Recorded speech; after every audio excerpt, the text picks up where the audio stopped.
अरे आकिल न हो गाफिल, अरे आकिल न हो गाफिल, तुझे दुनिया से जाना है कि एक दिन अपना मुँह खुदा को भी दिखाना है। बलगल कशफत जमाली हसनत जमील अफसारी सल्लल्लाहु अलैहि व आलिहि। आज़िज़ हाज़िरीन, अल्लाह जल्ल शानुहु आली शान दरबाরে শুকরিয়া জ্ঞাপন করছি যে আল্লাহ তাআলা আমাদেরকে অন্যান্য জুমার ন্যায় এই জুমায়ও সর্বাগ্রে দুনিয়ার সমস্ত মাশগালা থেকে, সমস্ত ব্যস্ততা থেকে ফারিগ হয়ে, এমনকি গুনাহমুক্ত হয়ে আল্লাহ তাআলার মাহবুব স্থান, প্রিয় স্থান আল্লাহর ঘর মসজিদে আসা বসা, আমাকে সর্বপ্রথম নিজের আমলের নিয়তে, নিজের ইসলাহের নিয়তে কোরআন সুন্নাহ থেকে দুটি কথা বলার এবং আমাদের প্রত্যেককে তা আমলের নিয়তে শোনার এবং সর্বশ্রেষ্ঠ ইবাদত ইমানদারের প্রতীক নামাজ, নামাজের অপেক্ষা করার তৌফিক দান করতে যাচ্ছেন, সেই জন্য আল্লাহ তাআলা আলী শান দরবারে শুকরিয়া আদায় করি। আলহামদুলিল্লাহ। আমি কোরআনুল কারীমে সূরা যারিয়াতের 56 নম্বর আয়াত তেলাওয়াত করেছি এবং বুখারী শরীফের 5811 নম্বর হাদিস পাঠ করেছি, মুসলিম শরীফের 216 নম্বর হাদিস পাঠ করেছি। ইনশাআল্লাহ এই আয়াত এবং হাদিসের যে সার নির্দেশ আছে, আমার যতটুকু তৌফিকে কোলায় ইনশাআল্লাহ ততটুকু আপনাদের সামনে আহ্বান করার চেষ্টা করব। আমার তৌফিক ইল্লা বিল্লাহ, আল্লাহ তাআলা তৌফিক দিলে ইনশাআল্লাহ। আমি যে আয়াতে কারিমা পাঠ করেছি সূরা যারিয়াতের 56 নম্বর আয়াত, আল্লাহ তাআলা আমাদেরকে লক্ষ্য করে বলেন এবং জিনদেরকে লক্ষ্য করে বলেন, জিন ইনসান, মানব এবং দানব, জিন সম্প্রদায় যে আছে পৃথিবীতে, এটা কি আমাদের বিশ্বাস হয়? যেহেতু কোরআনুল কারীমে অনেক আয়াত আছে যে আল্লাহ তাআলা জিন ইনসান সৃষ্টি করেছেন ইবাদতের জন্য, তো শুধুমাত্র আল্লাহ তাআলার ইবাদত বন্দেগী করবে জিন ইনসান। কেন? জিন ইনসানের জন্যই জান্নাত এবং জাহান্নাম, ফেরেশতাদের জন্য জান্নাত জাহান্নাম নাই, অন্য কোনো জীব জানোয়ার প্রাণীর জন্য জান্নাত জাহান্নাম নাই। শুধুমাত্র জান্নাত এবং জাহান্নাম আল্লাহ তাআলা জিন এবং ইনসানের জন্য সৃষ্টি করেছে। জিন ইনসানের জন্য আল্লাহ তাআলা জান্নাত জাহান্নাম সৃষ্টি করেছেন। এই জন্যই আল্লাহ তাআলা জিন এবং ইনসান, মানব এবং দানবদেরকে আল্লাহ তাআলা ইবাদত বন্দেগীর আদেশ করেছে এবং আল্লাহ তাআলা বলেছেন, ওমা খলাকতুল জিন্না ওয়াল ইনসা ইল্লা লিয়াবুদুন, আমি জিন, মানব এবং দানব জাতি, মানুষ এবং জিন জাতিকে আমি সৃষ্টি করেছি একমাত্র আমার ইবাদতের জন্য। কিসের জন্য? ইবাদতের জন্য। প্রশ্ন হতে পারে, আল্লাহর ইবাদত বন্দেগী করব, তাহলে তো সংসার, এইগুলি তো চাকরি বাকরি তো কি সব বাদ হয়ে যাবে। ইনশাআল্লাহ বুঝে আসবে, কিছুক্ষণ পরেই বুঝে আসবে ইনশাআল্লাহ। আল্লাহ তাআলা ইরশাদ করছেন যে আমি জিন এবং ইনসানকে সৃষ্টি করেছি একমাত্র আমার ইবাদতের জন্য।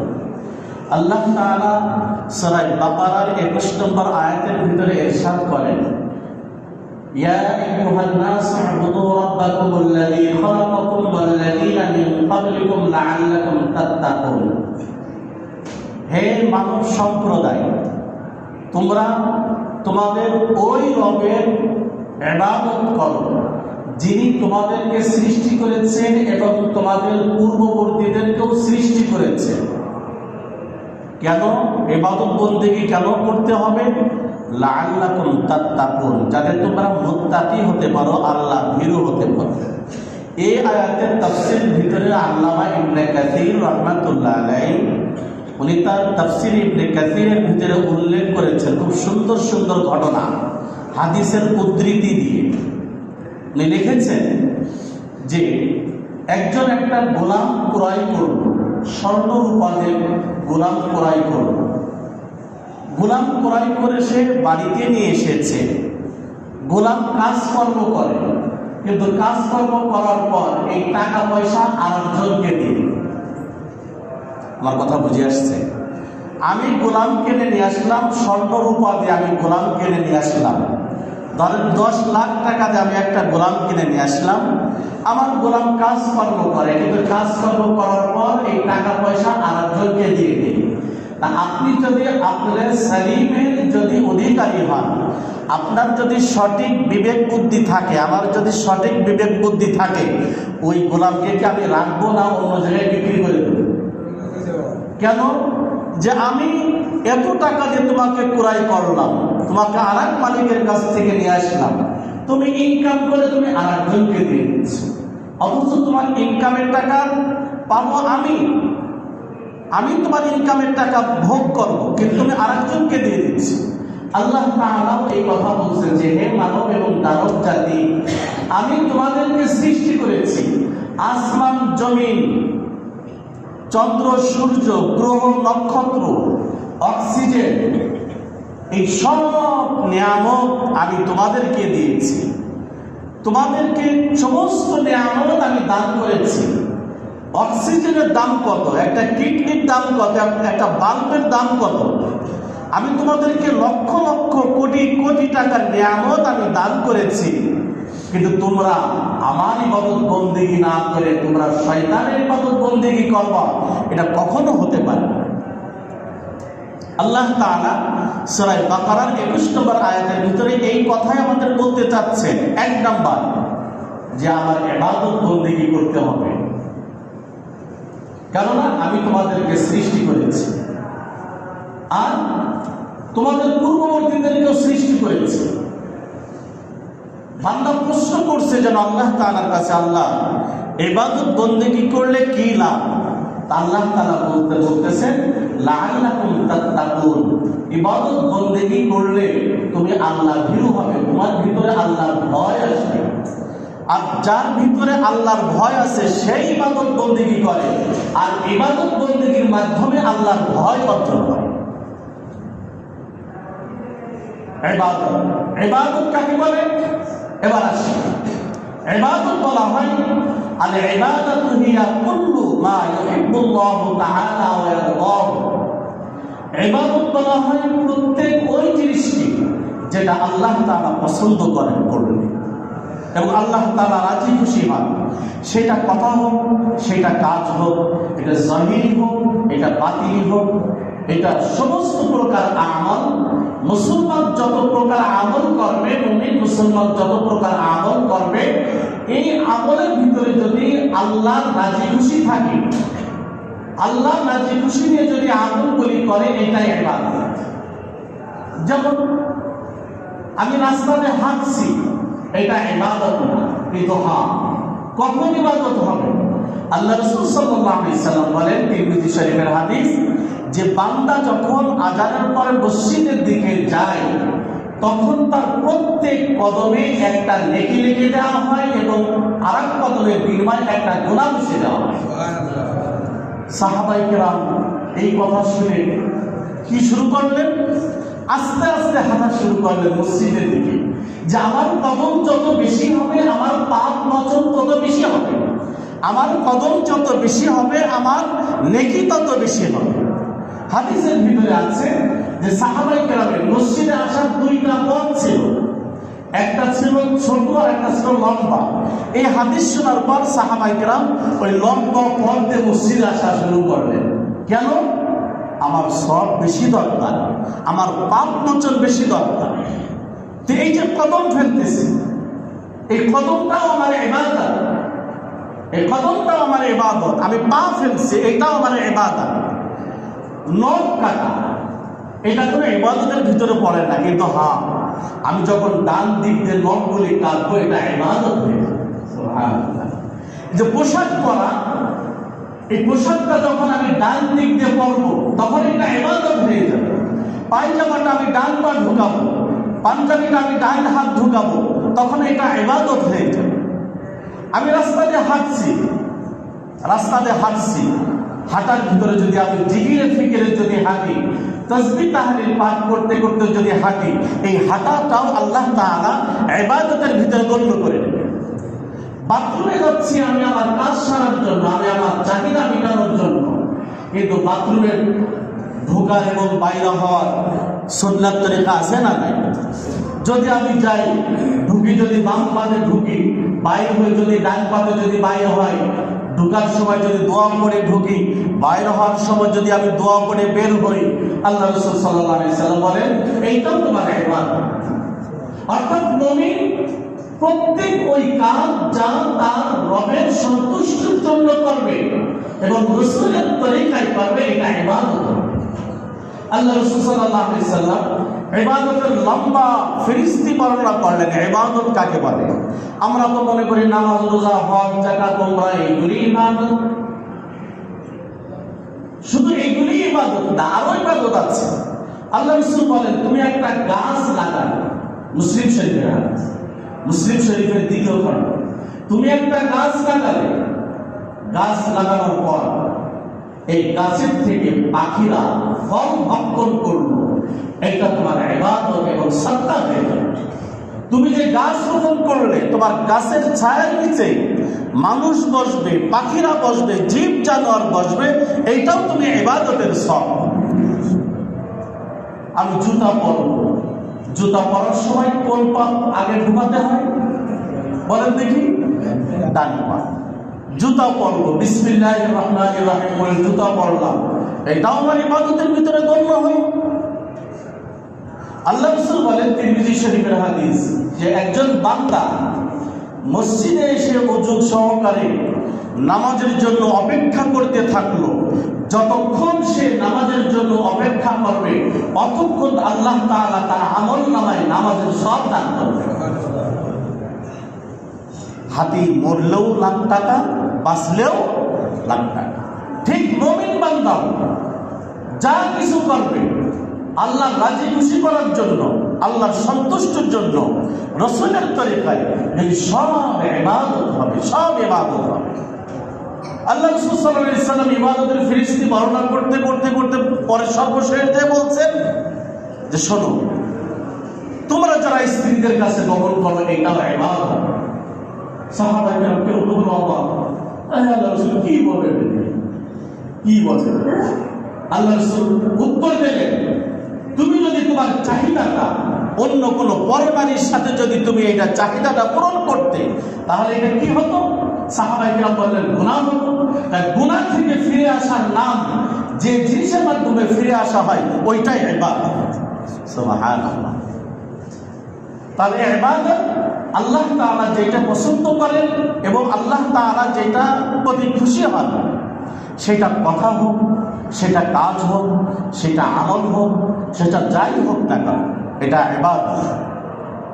আল্লাহ রাসূল সাল্লাল্লাহু আলাইহি সাল্লাম বলেন, বিখ্যাত হাদিস, আল ঈমানু বিদ'উন ওয়া সাব'উনা শু'বা। ঈমানের কতগুলি শাখা আছে বলেন দেখি? যদি বলি কিছুদিন আগে খেলা হলো, আর্জেন্টিনার কে ছিল আর ব্রাজিলের কে ছিল, সবাই ছোট কিচ্ছু বলতে পারে। ঈমানের শাখা কতটি? ৭৭টি। কতটি? ৭৭টি। ঈমানের শাখা কতটি?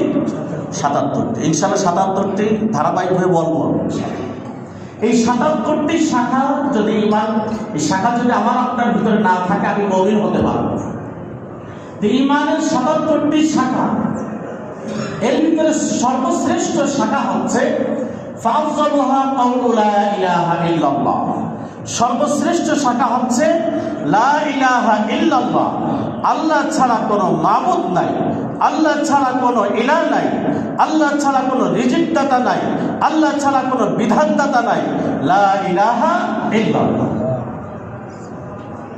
আল্লাহ রাসূল বলেন ওয়া আদনাহা, আর ঈমানের সর্বনিম্ন শাখা হচ্ছে ইমাতাতুল আযা আনিত তারিক, রাস্তা থেকে কষ্টদায়ক বস্তু সরিয়ে দেওয়া।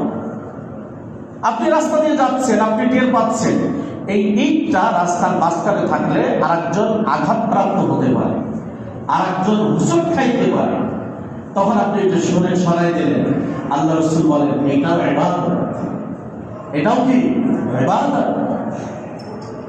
তা ইবাদত দুই প্রকার হয়, জাহিরি এবং বাতিনি। জাহিরি এবং বাতিনি। জাহিরি যেটা দেখা যায়, যেরকম নামাজ, রোজা, হজ, যাকাত, জিকির, কোরআন তেলাওয়াত, এটা হচ্ছে জাহিরি ইবাদত। আর ঈমান বাতিনি ইবাদত, যেরকম ঈমান, আল্লাহর প্রতি ঈমান, রাসূলের প্রতি ঈমান, আখিরাতের প্রতি ঈমান, কোরআনের প্রতি ঈমান, আসমানী কিতাবের প্রতি ঈমান, তারপরে আল্লাহর প্রতি মহব্বত, রাসূলের প্রতি মহব্বত, দ্বীনের প্রতি মহব্বত, তারপরে ঈমান, ভয়, জাহান্নামের ভয়, আযাবের ভয়, কবরের ভয়, এটা ঈমান, এটা বাতিনি। আর আর-রাজা, জান্নাতের আশা করা, জান্নাতের আশা করা, নাজাতের আশা করা, এটাও ঈমান, বাতিনি। তাওয়াক্কুল, আল্লাহর উপর ভরসা করা, এটা বাতিনি ইবাদত। তারপরে সঠিক নিয়ত, নেক নিয়ত, এটা হচ্ছে বাতিনি ইবাদত। এরকম আরো অনেক কিছু আছে। তাহলে ইবাদত দুই প্রকার, একটা হচ্ছে জাহিরি আর একটা হচ্ছে কি বাতিনি। জাহিরিটা দেখা যায় যেটা, আর বাতিনিটা যেটা দেখা যায় না। এখন আমাদের দেশে কিছু লোক আছে মাজান লোক, যদি বলি ভাই নামাজ পড়ো না কেন, হুজুর আপনারা তো দেখাই দেখাই নামাজ পড়েন, আমরা দেখাই দেখাই নামাজ পড়ি, আমরা কলবে কলবে নামাজ পড়ি। কখন? আমার পীর যখন কলবে নামাজ পড়া শুরু করে, পীরের কলবের সাথে কলব মিলাই মিলাই আমরা নামাজ পড়ি। নাউযুবিল্লাহ বলেন। ওরা কলবে কলবে নামাজ পড়ে, এক ভণ্ডকে ধর্ম, যে মনে মনে নামাজ হয়, মনে মনে সব কিছু হয়, তা খাওয়া দাওয়া মনে মনে হয় না কেন? খাবার দাবার মনে মনে হয় না কেন? মনে মনে ভাত খাওয়া, মনে মনে বিরিয়ানি খাওয়া, এটা দেখা যায় কেন? তোমাদের খানাটা দেখা যায় কেন? বাথরুমে যাও, এটা দেখা যায় কেন? বাথরুমে যাচ্ছ, এটা মনে মনে করতে পারো না? আর কোনো কথা না। তাহলে অর্থাৎ আল্লাহ তাআলা হুকুম আহকাম মানা, রাসূলের তরিকায় মানা, এইটাই হচ্ছে ইবাদত। এইটাই কি ইবাদত। একজন অসহায় ব্যক্তি, তার সংসার চলছে না, তাকে এক বস্তা চাউল কিনে দিলেন, এটাও ইবাদত। এক বিধবা, তার ঘর নাই, টিন কিনে দিলেন, বাড়ি করে দিলেন, এটাও ইবাদত। একজন চিকিৎসা করতে পারছে না, তার চিকিৎসার খরচ বহন করলেন, এটাও ইবাদত। একজনের কাপড় চোপড় নাই, ভালো কাপড় চোপড় কিনে দিলেন, এইটাও ইবাদত। তাহলে ইবাদত শুধু নামাজ, রোজা, হজ, যাকাত, উমরা, এর ভিতরে ইবাদত সীমাবদ্ধ না। আর মুমিন তো প্রত্যেকটি কাজ করবে ইবাদতের নিয়ে। মুমিন প্রত্যেকটি কাজ করবে কিসের নিয়ে? আপনি চাকরি করবেন, আপনার অফিসের যে নিয়ম কানুন আছে, বসের যে নিয়ম কানুন আছে, এই নিয়ম কানুন যদি মেনে চলতে পারেন, আল্লাহকে রাজি খুশি করেন, তাহলে আপনার চাকরিটাও ইবাদত। আপনার চাকরিটাও ইবাদত। আপনি গাড়ি চালাচ্ছেন, আপনার মালিকের গাড়ি চালাচ্ছেন, মালিক বলেছে এরকম এরকম গাড়ি রাখতে, ওরকম নিয়ম কানুন মেনে গাড়ি চালাচ্ছেন, তাসবিহ তাহলিল পাঠ করতেছেন, আপনি হালাল রিজিকের অন্বেষণে আপনি চাকরি করছেন, এটাও ইবাদত। কেন ইবাদত? আল্লাহ রাসূল বলেন কাসবুল হালাল ফরিদাতুন বা'দাল ফরিদা, হালাল রিজিক অন্বেষণ করা অন্যান্য ফরজের পরে হালাল রিজিক অন্বেষণ করাও ফরজ। তাহলে আমি রিজিকের অন্বেষণে গেলাম, চাকরি বাকরি, এটাও আমার ইবাদত। যদি আমি নিয়ম কানুন মেনে চলি, ফাঁকি না দিই, এটা আমার ইবাদত। আমার সব কিছু ইবাদতের ভিতরে গণ্য হবে। মাথায় চুল বাকরি রাখাও ইবাদত, আমার মাথায় চুল সমান রাখাও ইবাদত, যেহেতু রাসূলের তরিকা।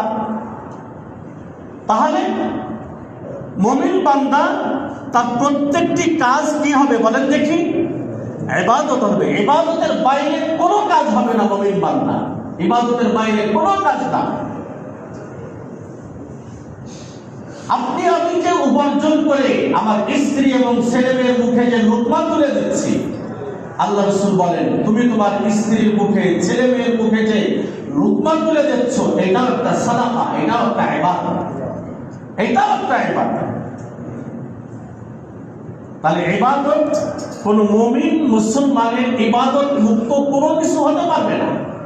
সেজন্য আল্লাহ তাআলা বলেন ইয়া আইয়ুহান নাস উবুদু রাব্বাকুমুল্লাযী খালাকাকুম ওয়াল্লাযীনা মিন ক্বাবলিকুম লাআল্লাকুম তাত্তাকুন, যে হে মানব সম্প্রদায় তোমরা তোমাদের ওই রবের ইবাদত বন্দেগী করো যে রব তোমাদেরকে সৃষ্টি করেছেন এবং তোমাদের পূর্ববর্তীদেরকে সৃষ্টি করেছেন যাতে তোমরা মুত্তাকি হতে পারো। ইবাদত বন্দেগী করে কে? যার ভিতরে লজ্জা আছে, সে ইবাদত বন্দেগী করে। যে হাদিসটা বললাম বিখ্যাত হাদিস, আল ঈমান বিদুন ওয়া সাবউনা শু'বা ফাআফযালুহা কাওলু লা ইলাহা ইল্লাল্লাহ ওয়া আদনাহা ইমাতাতুল আযা আনিত তারিক ওয়াল হায়াউ শু'বাতুন মিনাল ঈমান। আল্লাহ রাসূল হাদিসের শেষে বলছেন যে লজ্জা এটা ঈমানের অঙ্গ। তার মানে কি? যার লজ্জা আছে সে ইবাদত বন্দেগী করে, যার লজ্জা নাই সে কি করে না? ইবাদত বন্দেগী করে না। সে যতই বলুক যে আমি খুব লজ্জাশীল, আমার ছেলে মেয়ে খুব লজ্জাশীল, আমার মেয়ে খুব লজ্জাশীলা, কিন্তু ইবাদত বন্দেগী করে না, তাহলে আল্লাহ রাসূলের কথা মিথ্যা হয়ে যাবে। আল্লাহ রাসূল বলেন যার ভিতরে লজ্জা আছে, ন্যূনতম লজ্জা আছে, সে আল্লাহ তাআলার ইবাদত বন্দেগী ছাড়তে পারে না। সেই জন্য আল্লাহ রাসূল বলছেন আল হায়াউ শু'বাতুন মিনাল ঈমান, যে লজ্জা হচ্ছে ঈমানের একটা অঙ্গ। অর্থাৎ যার ভিতরে লজ্জা আছে সে অবশ্যই অবশ্যই আল্লাহ তাআলার ইবাদত বন্দেগী করবে, আর লজ্জাশীল ব্যক্তি আল্লাহ তাআলার ইবাদত বন্দেগী করে। আমাদের আগামী সিয়াসিতা হাদিসের বিশুদ্ধ 6টি কিতাব আছে, কে বলতে পারবে? আমরা আমাদের ছেলে মেয়েদেরকে নায়ক নায়িকা গায়িকা খেলোয়াড়দের নাম মুখস্থ করাই, দেশের নাম মুখস্থ করাই। বুখারী, মুসলিম, আবু দাউদ, তিরমিজি, নাসাই, ইবনে মাজাহ, এই সিয়াসিতা যে হাদিসের কিতাব, এর বাইরেও সহিহ হাদিসের কিতাব আরো অনেক আছে। এর ভিতরে একটা কিতাব আছে আবু দাউদ, সুনানে আবু দাউদ। ইমাম আবু দাউদ রাহমাতুল্লাহ আলাইহি এনার জীবনী পড়তেছিলাম গতকালকে। ইমাম আবু দাউদ, ভালো করে শুনবেন এটা বোঝার জন্য। ইমাম আবু দাউদ রাহমাতুল্লাহ আলাইহি উনি একদিন সমুদ্রের পাড়ে দাঁড়িয়ে আছেন, তো ওনার কানে ভেসে আসলো আলহামদুলিল্লাহ, অর্থাৎ একজন হাসি দিয়েছে। হাসি দিলে কি বলতে হয়? আর যিনি শুনবেন তিনি কি বলবেন? আলহামদুলিল্লাহ। বুখারী ও মুসলিম শরীফের হাদিস, আল্লাহ রাসূল বলেন হাক্কুল মুসলিমি আলাল মুসলিমি খামসুন রাদ্দুস সালাম ওয়া ইয়াদাতুল মারিজ ওয়া ইজাবাতুদ দাওয়া ওয়া তাশমিতুল আতিস। আল্লাহ রাসূল সাল্লাল্লাহু আলাইহি সাল্লাম বলেন এক মুসলমান আর এক মুসলমানের উপর হক 5টি, তার ভিতরে একটি হচ্ছে, সর্বশেষ নম্বরটি হচ্ছে কেউ হাসি দিলে হাসির উত্তর দেওয়া। কেউ হাসি দিলে কি হাসির, এই যে হাসি দিলে যে আলহামদুলিল্লাহ বলতে হয়, এটার কারণ জানেন?